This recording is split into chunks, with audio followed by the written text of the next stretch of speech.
You ask Tiger to calculate. This deals with finding the midpoint between 2 points. The midpoint between the 2 points is 3, 9.5. Let's solve it step by step. Plot the 2 points and calculate the midpoint using the formula. The coordinates of point 1 are, x1 equals negative 76, y1 equals 75. The coordinates of point 2 are, x2 equals 82, y2 equals negative 56. PM represents the midpoint of the 2 points.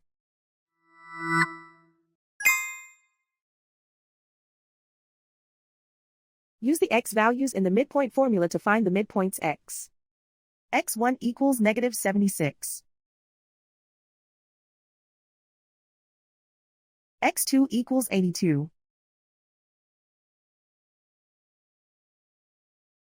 Simplify the arithmetic.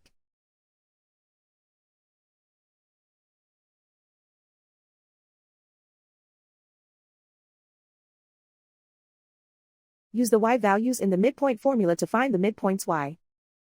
y1 equals 75.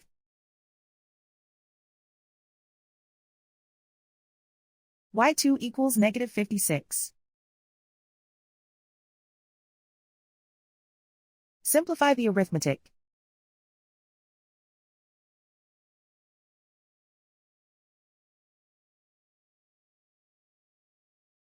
And so, the midpoint is 3, 9.5.